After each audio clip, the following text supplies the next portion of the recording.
If you're having suicidal thoughts or feelings or feel like you have no hope, please call 988. There, you can talk to someone who not only cares about your story, but cares about you. Please reach out today. Thomas P. Murphy once said, "Minutes are worth more than money. Spend them wisely." At Minutes Wisely, we take that to heart. Our mission is to decrease veteran suicide by providing life-changing experiences for veterans, first responders, and Gold Star families. We believe that we can make a lasting impact by rekindling a sense of purpose and fostering community through sponsored tickets to sporting events. These experiences are not just about the game, they're about the moments that can change lives. A simple sporting event can boost joy and instill a sense of renewed hope and purpose for those who have served. Join us in making a difference, become a moment maker, and empower a veteran with rediscovered hope. Visit minuteswisely.com for more information and to get involved. Together, we can make every moment count.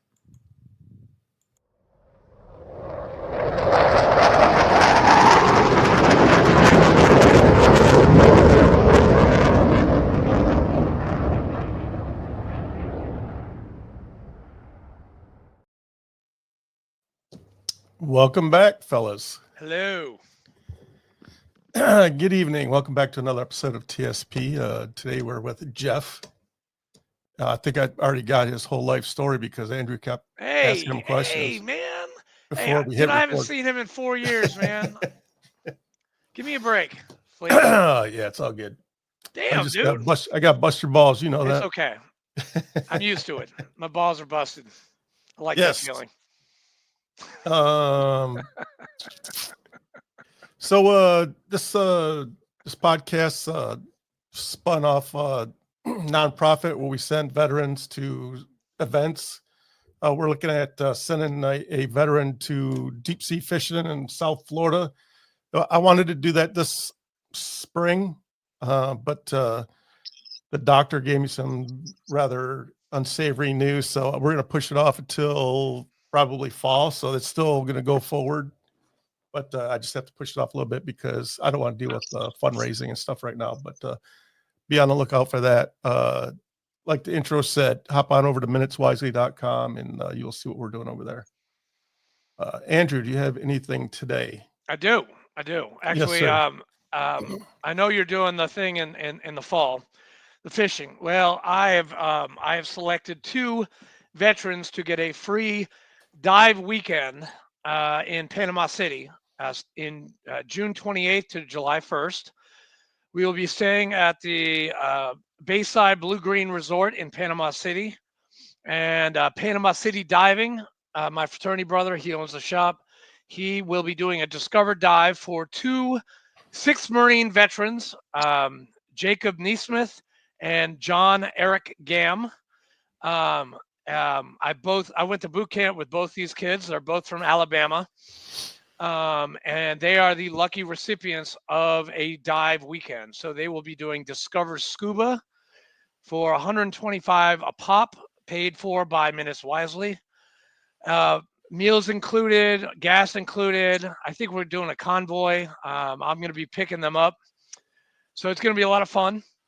And so hopefully after this first one, we can do a lot more because I am a rescue diver, advanced open water from Panama City Diving. So it's going to be a lot of fun.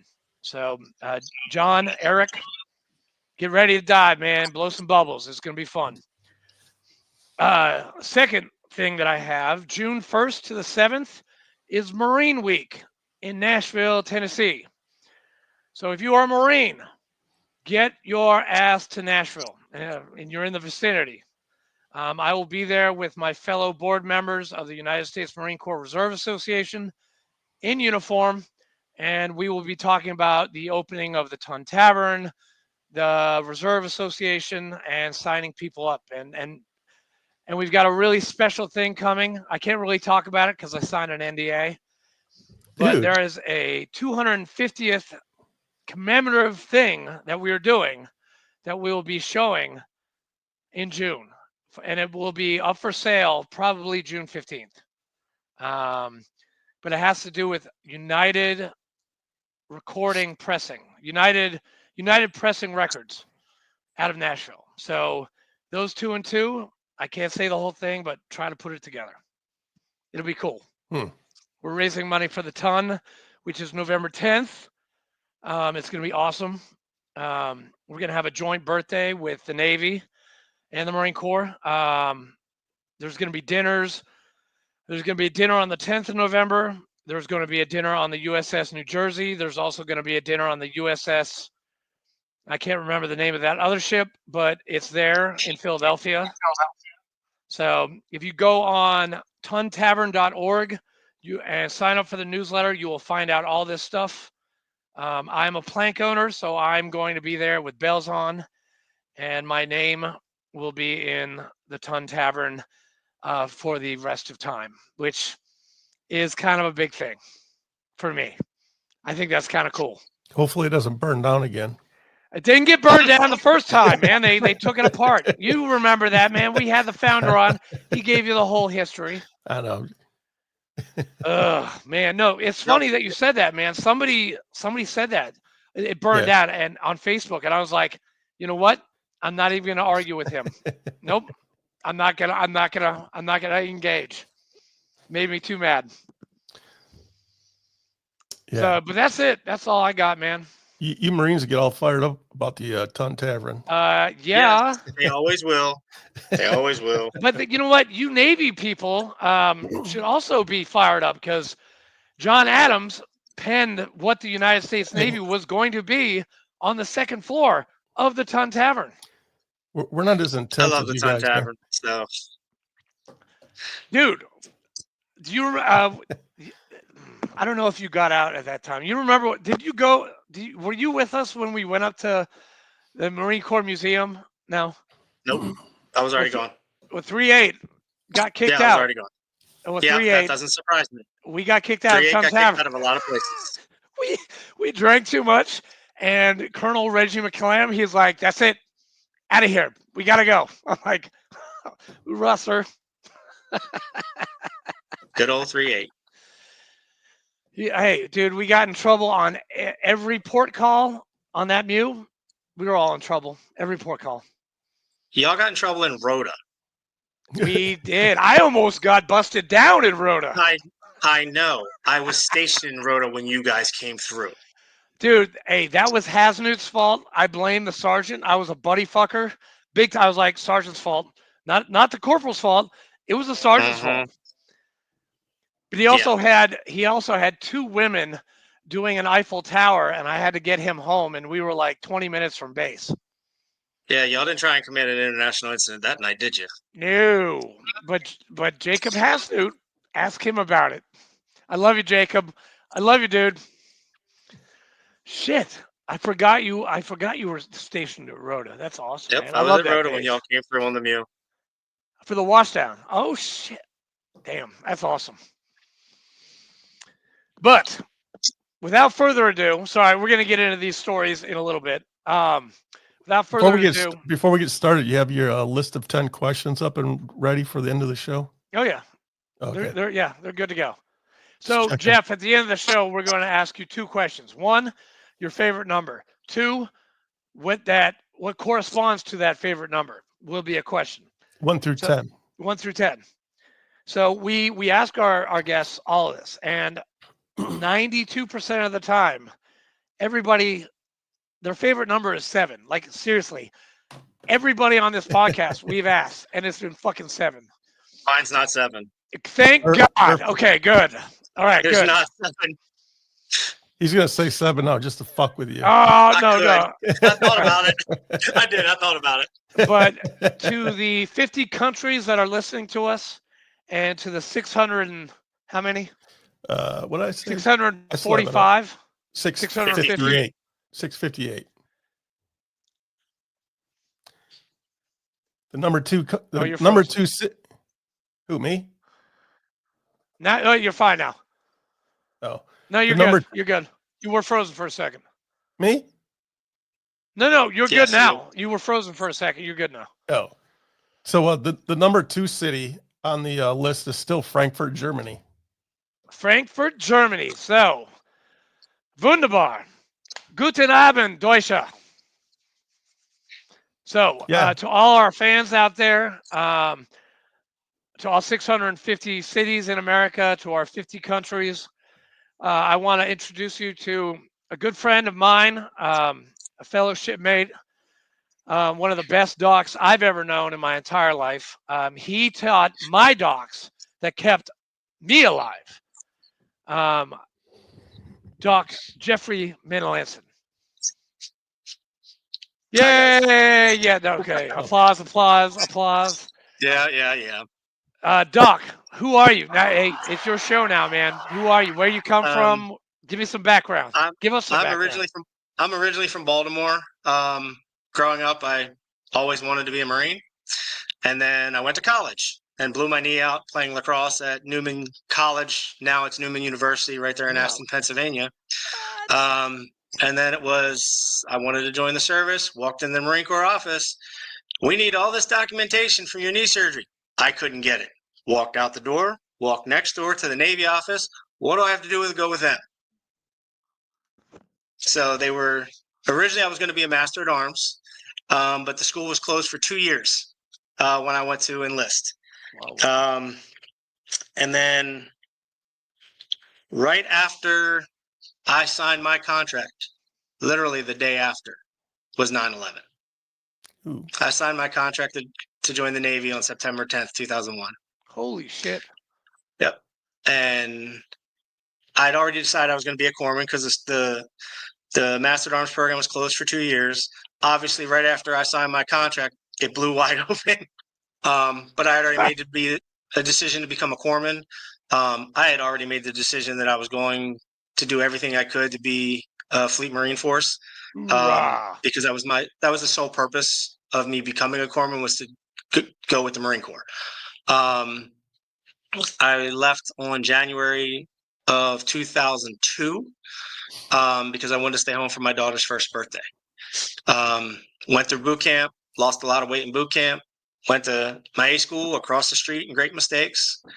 Then they flew me out to California to Camp Pendleton to now it's FMTB, but it was FMSS when I went through, and out there humping out up and down the Razorback in the Mesa, and then shipped me to Camp Lejeune. Why I got sent across the country when there was an FMSS program in Camp Lejeune, I do not know, but it made the difference it made the difference for me because I was used to walking up and down hills, not flat, so it made the marches a little bit easier. Lejeune has no hills. None. No, Lejeune has nothing. It's a swamp. But yeah, I joined 3/8 in September of 2002, and I was gone by December of 2002. Back 2003, gone 2004, back, gone 2005. So I did the deployment to Okinawa for the 9 months.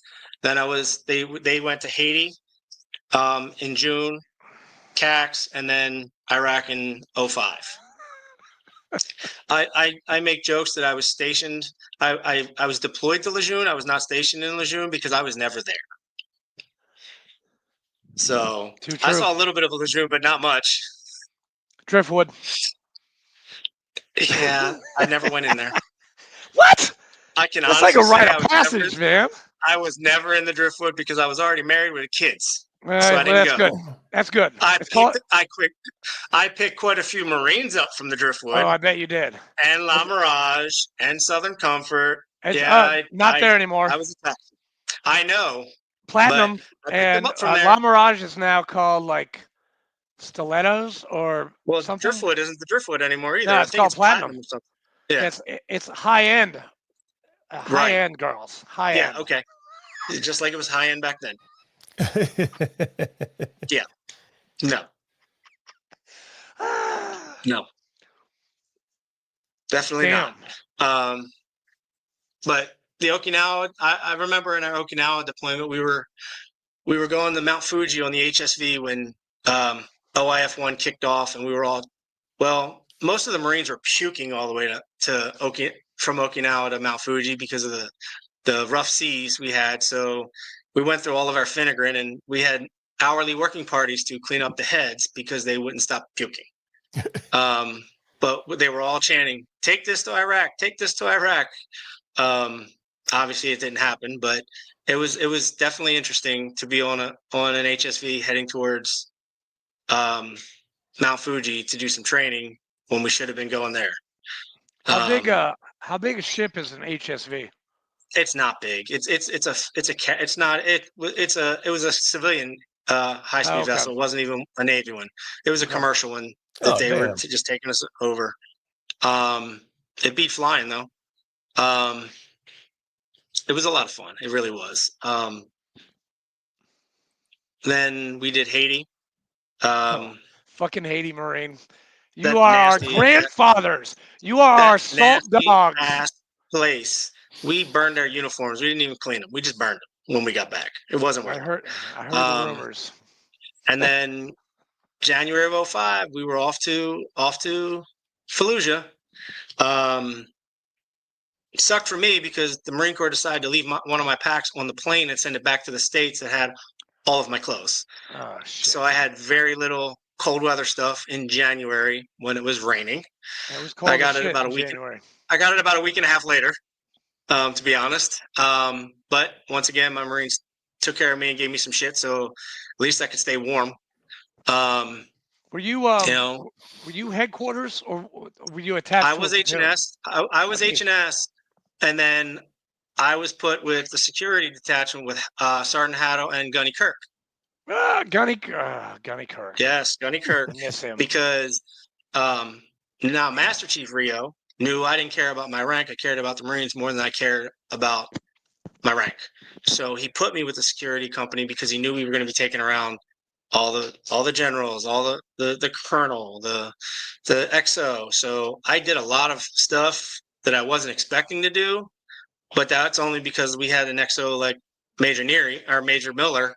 And he was doing all the fun stuff. I loved going out with Major Miller. I hated going out with Major Miller was a major at the time, and then we had the CO was Lieutenant Colonel Neary. One star retired Neary now. That's because he's an idiot. He doesn't know how to keep his mouth shut. He was an idiot in Iraq. He's the only man I know that would walk down IED alley, see a dirt mound, and kick the damn pile of dirt. And then see a plastic bag and bend over to rip it open and then say, it's an IED. So I went from being in the middle of the pack when we were walking around to the back because I didn't want to be anywhere near him. Nowhere near him. You had everybody fixed, man. That's good. Then he had everybody, every one of our vehicles had a metal detector and a shovel because we're combat engineers in EOD. But other than that, I mean, I love my guys. I still keep in touch with some of them. Good. It was probably one of the best times of my life, honestly. If I could go back and do it again, I would. I mean, it's been 20 years. And it's funny I'm on here tonight because 20 years ago today, tomorrow in Iraq, was my first real casualty. And it wasn't even one of my Marines. India Company was out. One of them got hit with a VBIED, and we happened to be out. And we did the escort and medevac back to the surgical company because I forget what his name was, but he had like flash blindness from the blast. And as we were back there, I remember us getting a call from India Company. We had to come back out to Camp Delta to do an ambulance transfer because a lot of you guys were out on tracked vehicles and we were in Humvees. Yep. And I remember it because I remember beating you guys to the fob and waiting. And then the track pulls up, y'all dropped it back, and 4 of you carried off a 3-year-old little girl on an MRE box. What's significant for me about that is my daughter was 4 at the time. I'm Filipino. I have dark skin. She had dark skin. It became personal to me. Yeah. And the whole way back to the surgical company, where I'm doing everything I can to keep this little girl alive. And all I have is her mother in the back screaming, I'll take care of it. I'll take care of it. Stop what you're doing. I couldn't. Because all I was seeing was my kid. And then, the Did you next save her? day, what's that? Did you save her? She was alive that night. The next day, we had to go sit stagnant just east of Karma to recreate the scene because someone in higher than our pay grades decided we needed to determine it was a legitimate shoot. So we sat stagnant for 3.5, 4 hours. On our egress back, I watched a 7-ton truck, the back end go up, spin 180 degrees and flip and throw everybody out of the damn truck. Yep, I remember that. Including corpsmen. So we had a mass casualty situation that day. It was me and the 2 corpsmen that were in the back it was Doc Radabaugh and Doc Thorpe.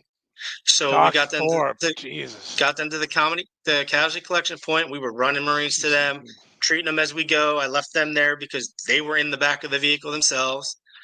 But we were missing one. I ended up finding him, and it was Corporal Olson. Yeah. Corporal Olson went through one of my combat lifesaver courses, so I knew him very well. So it was very hard for him to see him the way he was, when it could have been prevented, because the higher ups didn't want to give us tracked vehicles. They made us go out in 7 tons and Humvees and sit for so long. And today over there is the 20th anniversary of the first KIA we had in 3.8 in Iraq that year. Yeah, I think his thing is going to come up from the 3.8 OAF, and I know I'll be posting it. I know you will. I'll be posting it. I know Chief Sonny Young. Remember him? Yep. He's in Jacksonville, man. Oh, RPC Young. But yeah, I truly feel like it could have been prevented. But I've had to live with it. I couldn't bring him home for 20 years, and it doesn't get easier. I've been through several programs. I've gone to Mighty Oaks Warrior Program out there. Well, I went to California and Sky Rose Ranch. It was created by Chad Robichaud, a Marine that I know, and a Jiu-Jitsu black belt that I've become really good friends with. I went out with first it was the Purple Heart Cruise. Now it's the Warrior Honors Cruise. Met some great guys. As a matter of fact, the last time I was on that cruise, I was with Andrew, Sergeant Gantz, who was in that IED blast in February of 2005. Sam Deeds.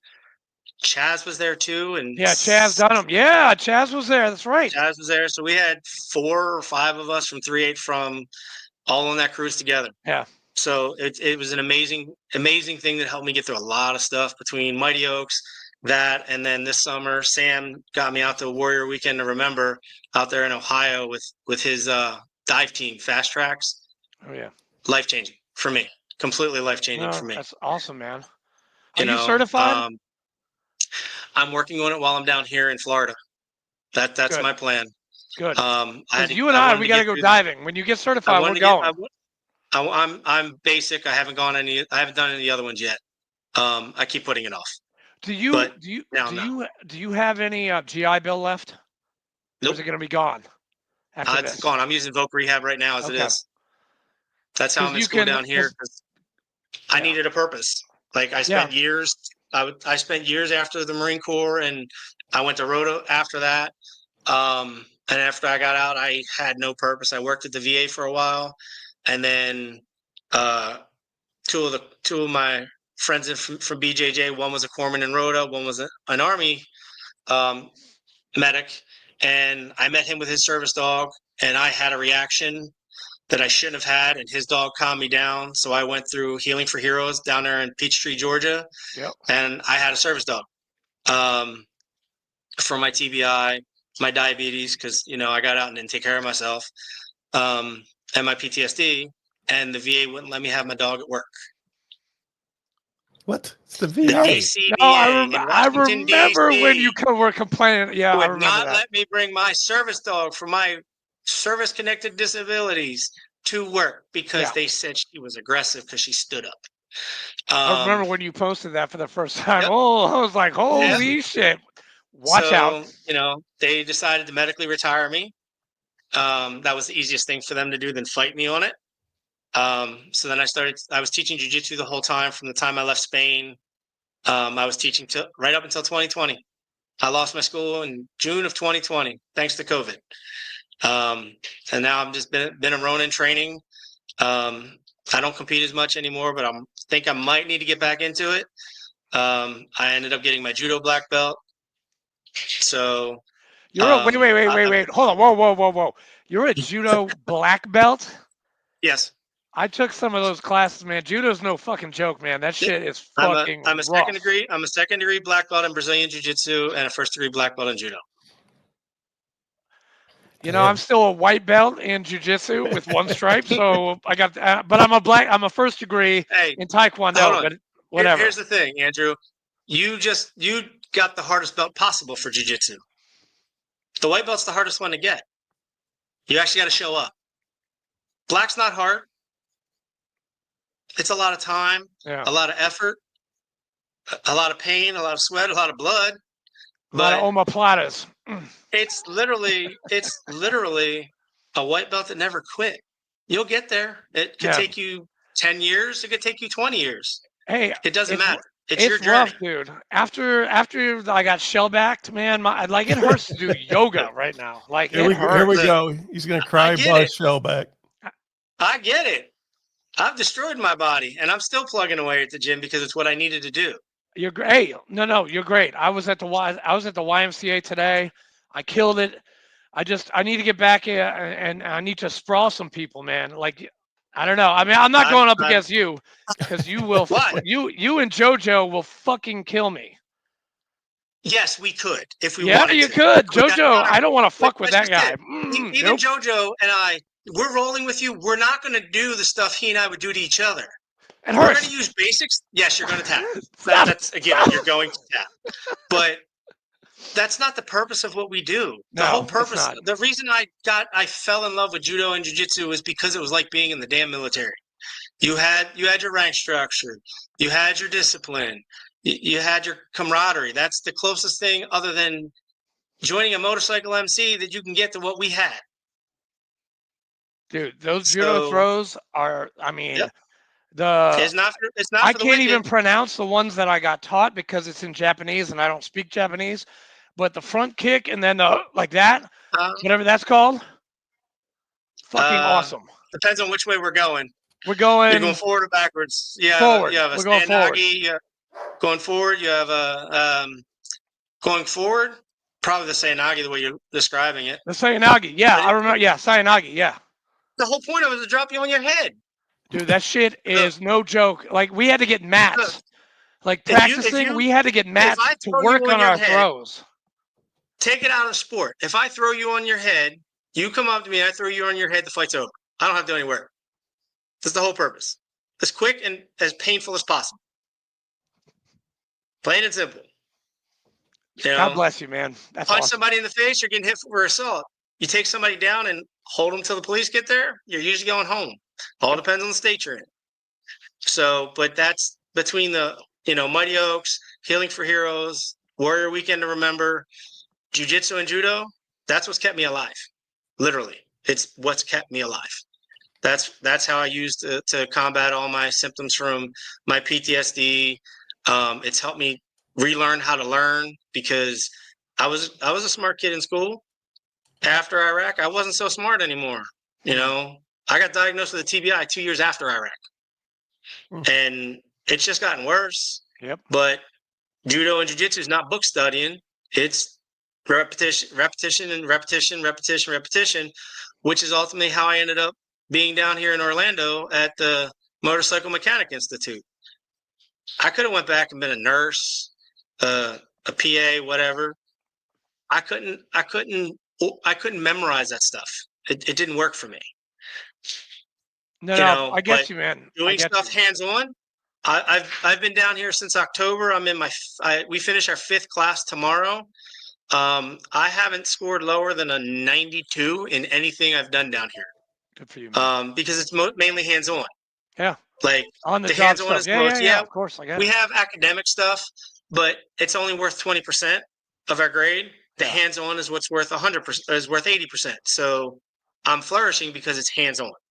Dude, I get you. I can't. I mean, it's hard for me to read nowadays. Like, if I have to read, like, if I do read, I'll read like the same sentence 3 times. I'll get bored and I'll be like, okay, I don't want to do this anymore. Like I Yep. used to, I was a voracious reader back in the day, and Yep.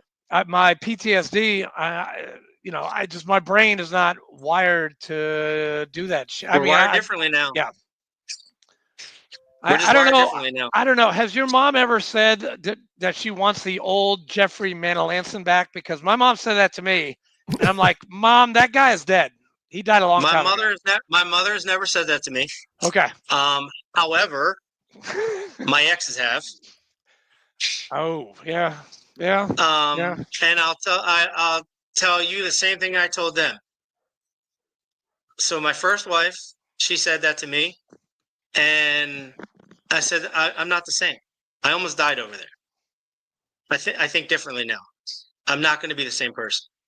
And even more so recently, like I've done a lot of soul searching and why I was the way I was afterwards. Yeah. For the last almost 20 years.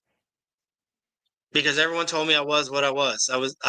It was a product of getting a TBI. It was a product of my PTSD. It was a product of this, product of that. And I'm not. It's made me who I am. And I lived it for many, many, many years. Yep. But that's not who I am anymore. And I've had, relationships where like, I want that guy back. No, you don't. There's a reason that guy is gone. That guy is the reason we're not together. We are not Now our disease. I'm not my disease. Do I still have problems? Yes. Yeah. But I make a choice every day to make myself better, be the best version of myself for whatever comes next, because I'm tired. I'm tired of being the angry guy. I'm tired of being the grumpy old veteran. The one that's I was this when I got out. When I was in, I was this. When I got out, I was that. Now I'm nothing. No, I don't have it. I'm not nothing, but I found my value and my worth now at almost 45 years old. Back then in 2005, I felt like I was invincible. I'm not invincible. I'm not. We're getting old. I ache every day. But I find ways to continue on and press on just like we were taught to do, and just try and be better for myself. I can't do it for anyone else anymore. It's got to be for me. Mm-hmm. And see, guys, listen to that. Okay, that is amazing. Okay, that is amazing. What Jeff just said is what all of our people that we've ever interviewed, that's what they say. Find something that makes you happy, and you know what? Keep on doing that. Okay, because you are not your disease. You left that person. I left that person alone. It took me a while, just like you, Jeff. It took me it took me a long time. I literally have just done it since I've been down here. It's cost me a lot. It's cost me a lot in the last 20 years. And I just have to accept the fact that what I did in the past, I have to make conscious effort not to do again. And that's all I can do. Like, I realized back in August of last year that I had borderline personality disorder. I never knew it. I never knew why I did what I did in the past, why I would do certain things, why I always jumped headfirst into everything I did. And then I figured it out. My mom was a nurse. My dad owned his own store. They were always busy. So I was looking to fill that void of not feeling like I was never good enough. So when I went to college, started playing sports, I tried to be the best athlete I could. When I joined the military and became a corpsman, when I decided to go FMF, I had to be the best I could be, because I meant something to you guys. Yes, you did. Yes, you do, and you still do. By the way, it wasn't just the title that I had, or the being a corpsman. I worked my ass off to be the best I could be to make sure you guys came home. That was my sole purpose. And I did it throughout my life. I did it with jiu-jitsu. Like when I got out, I had nothing. I jumped into jiu-jitsu. I taught jiu-jitsu every day. I was doing jiu-jitsu 6-7 days a week for years up until literally COVID, and then I had to take a step back, and it's the best thing I did because now my body's healing. But coming down here, being back in the weight gym, when I saw you in, 2022? Yeah. When we were on the Purple Heart Cruise, Yep. With Chaz, Troy, and Sam, I was like 290 pounds. And that was on testosterone. And I you was look 290 great right pounds. now. I still wasn't really taking care of myself. And now I'm fluctuating between 225 and 230. I'm in the gym 4 days a week. Just for me, I'm not doing any competitions. I'm just trying to be as healthy as I can for as long as I can, because we destroyed our bodies. Yeah, we did. And I'm just trying to bring it back to somewhat normalcy where I don't hurt all the time. And now that I'm working out that much, I feel great. I mean, yeah, I still have my aches and pains that we're all going to have just from all of our injuries, but mentally, physically, emotionally, I'm 100 times better than I was a year ago, 2 years ago. Jeff, I have to ask you a question. Now, when you lost all this weight, now this happened to me because I was I think when I last saw you, I was 265, 270. Mm-hmm. So I lose all this weight. I lose like 71 pounds. I'm 205, 204. I range between 200 and 205, depending on how big of a shit I take in the morning. Nice. Yeah, So at least you're weighing yourself the right way. all of the pains and aches, like I just found out I have a degenerative disc here and here. And I don't know if it was for you, but when I lost that weight, I started, like, all these injuries started coming up in my body. I was like, what the hell? And I went to the VA and I was like, what's going on? Like, my neck is killing me in my back. They're like, take this pill. Take that which pill. one? Take this pill. Take that pill. That's what the Yeah. VA says. I'm having a side effect from this pill. Well, then we'll give you this pill. Yeah. So I can't run. I couldn't. I've had 7 knee surgeries. I've had 7 knee surgeries, 6 of which were in the service. 7? 1 was prior. 7. Holy shit. I've had both my didn't know that. meniscuses. I've had both my meniscuses shaved 2 or 3 times. I've had both my ACLs replaced. I had my kneecap reset. That was my last one. I've had cortisone injections. I've had Synvisc injections. I honestly, at some point, they're going to just have to replace my knees, but it is what it is. But, since I've lost the weight, I can run on the treadmill now. I don't just have to sit on a bike or use an elliptical. I go walking all the time now, and I don't get out of breath, up and down flights of stairs, not out of breath. I'm probably in some of the best shape of my life I've been in. You look fantastic. Since the military. Even with all the jiu-jitsu, I never really took care of my body like I do now. I'm going to be, like, after our interview tonight, I'm going to post something about our interview, and I found this one, and you look pretty good in that picture. Yeah, that was that's in Rhoda in 2007, I believe. A Purple Heart, and then this green one, and then a good cookie, and then you've got a shit ton of medals, like 1, 2. I mean, you have 11, 12, 13. You have like 17 medals, man. I mean, my stack is good, but this is like a North Korean general. At the right time. Be in the right place at the right time. That's all it is. Except for the 2. I got the armor. I got the enemy marksmanship badge. It is what it is. But the one next to it, the comm, was for the medevac in February of 2005. Yeah. And you got red chevrons, which means you got in trouble at one point in your career, correct? No, I did not get in trouble in my career. What? I only did 7.5. I only did. I didn't make it. I didn't make it to the gold chevrons. Yeah, wait. You gotta explain the gold chevron thing. I think it's 14 years, right? It's like 12 or 14 years of good service. We go from red to gold. Yeah. Well, at least it was.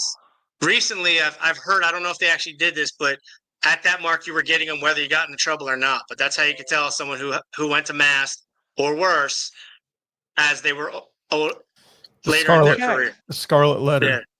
It's like a scarlet. That's exactly what it was, a scarlet letter. That's a good one. Good one, Fleek. That's a good one. Damn. Thank you, Jeff. I never understood the gold and red Yep. shit. I think they're getting rid of that. They are. At least that's what I've heard. Go Yeah. figure. But then again, they got rid of my rating too, which is stupid because we have the most Medal of Honors in the Navy. Yep. As an 8404, a Fleet Marine Force Corpsman. But now I don't know. They're They LAs got or rid of something like that. 3-8. It's weird. But if we go No, back to that's true. war, That's because they put you away because y'all don't know how to act unless it said war. yeah, That is exactly. true. Because we're That is That's why animals. they put you away again. We are. Hey, I'm going to say this right now. 3-8. We are the best war fighters when it comes to doing that, doing what we do. 3-8 is the best at it. Okay, we are in a box and it says, "In case of war, break glass." Yes. And Doc That's Manalansan is legitimate. keeping us alive. That is straight legit. You only bring 3-8 out when you need them. Otherwise, Jeff, put serious them in a locked question. box.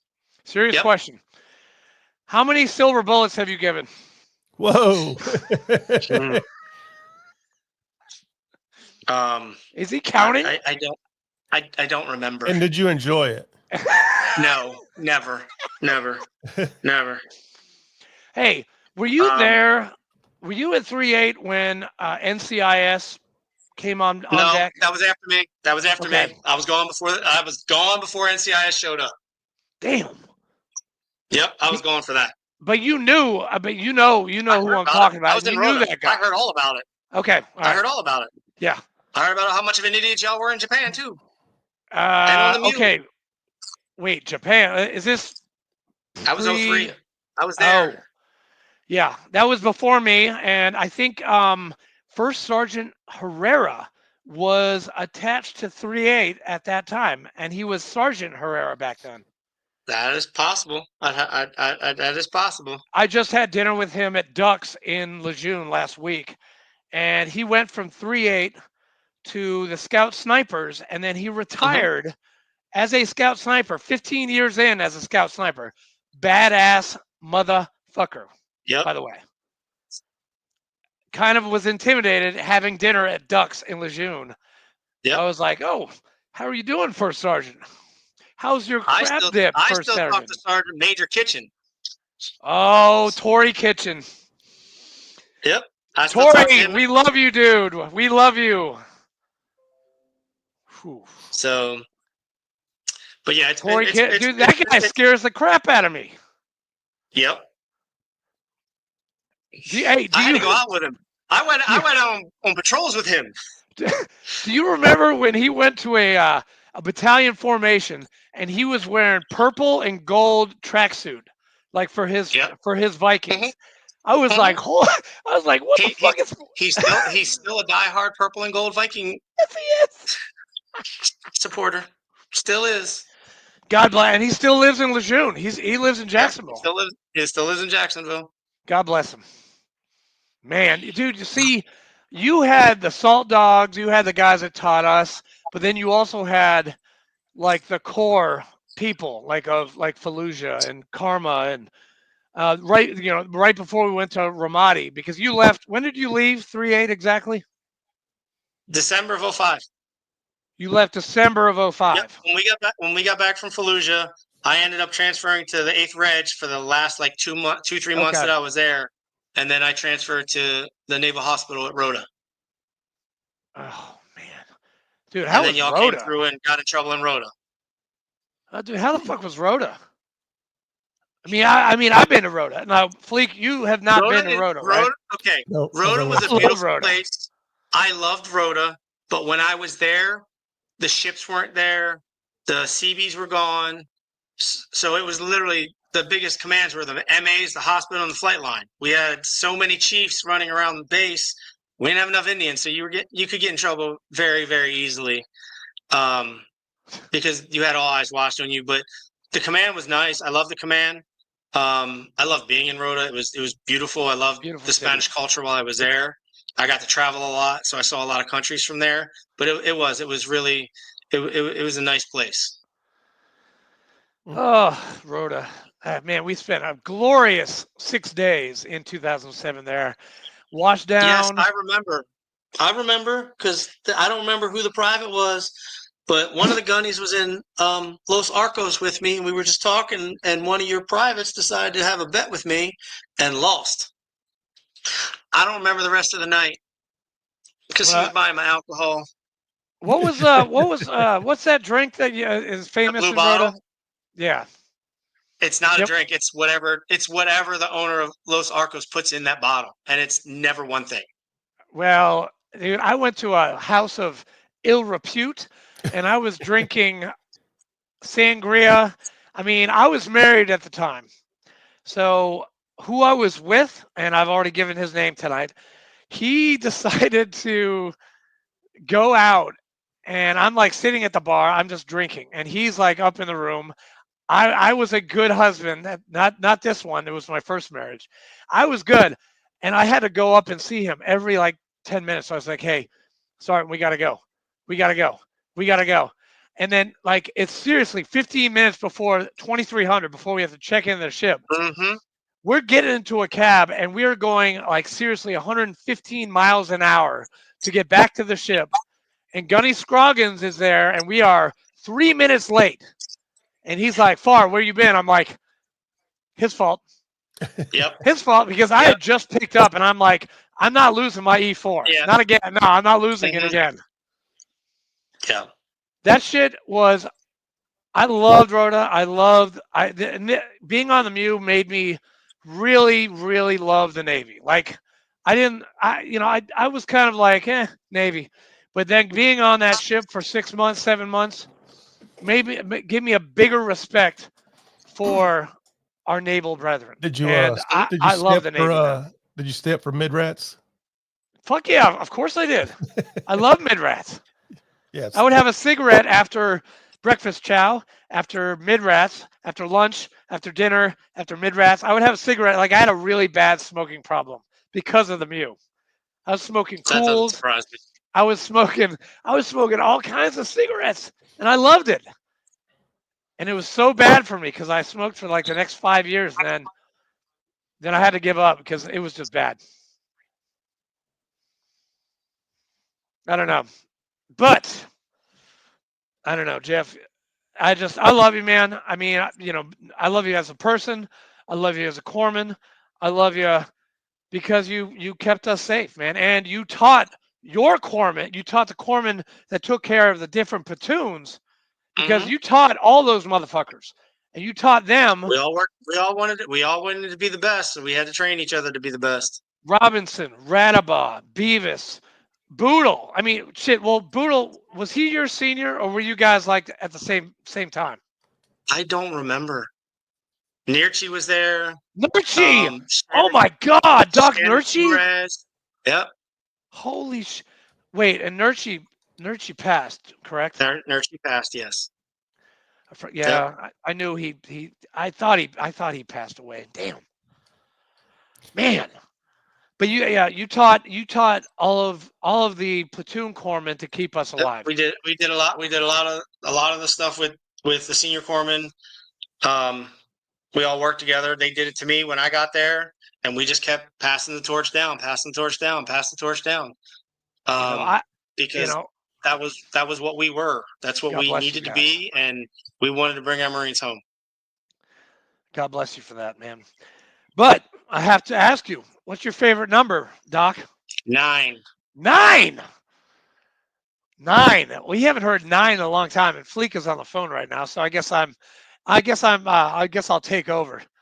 So we're gonna go with 9. So here's your question: can you share a story of a personal triumph or an accomplishment during your time in the military that you were particularly proud of?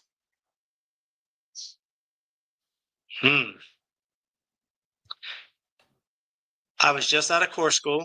I had probably just gotten to 3.8, and I went home on, I think it was pre-deployment leave, before we went to Okinawa. And at the time, my brother-in-law had his finger bitten off. by a dog or something. He just came back with a piece of finger. And I just remember it happening. And I'm like, okay, did what I had to do, had it all packaged up, had vital signs. Everything was done for the paramedics to show up 20 minutes later. All they literally had to do was put him in the rig and take him to the hospital. And then there was one time, I think I was coming back to Lejeune. I was either on 95 or 40, major car accident. I had my bag with me, jump out, pull him out of the car, have him C-spine done, vital signs done before the paramedics showed up. It's what we do. God bless you, man. You teach us to do it. It still I've had it happen to me here in Florida.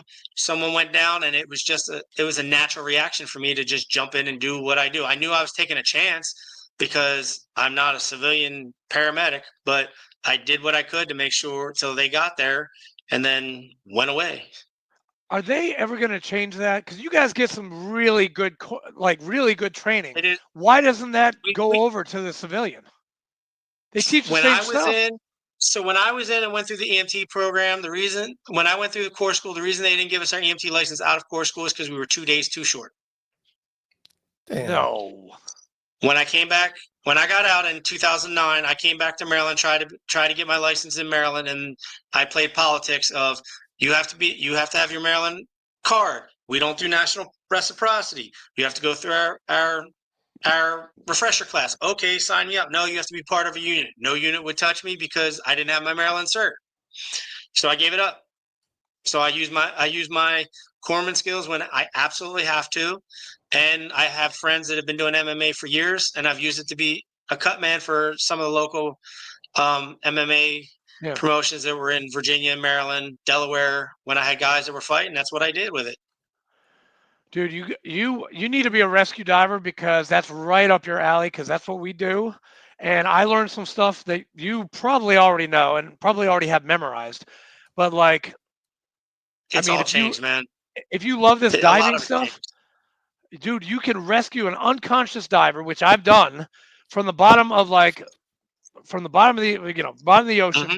bring them up, and then you have to inflate, and then you do basically the 2 and 30 while he's floating on, he or she is floating on the water before they get there. Yep. Dude, that is right up your alley. Like, you stick with diving, man. And we'll talk about it. Okay. All right. Good. Sweet. Because I want to dive more in Florida. I know there's a dive that you would love. Once you get certified, it's in Key West, South Point Divers. It's the Vandenberg, the USS Vandenberg. Okay. It is freaking awesome. We are going to go, and we are going to have some fun, dude. I swear to God. I shit you not. But that's awesome. That was a perfect answer. That was perfect. Fleek. Yes, sir. You got anything? No. Any final questions? Yeah. So he talked to you about he asked about the silver bullet. How about bore punching, man? Ooh, another one. He probably bore punched me. I did not bore punch you. Thank God. But there was an incident where 6 Marines came at the same time. Yeah. With the same problem. Yep.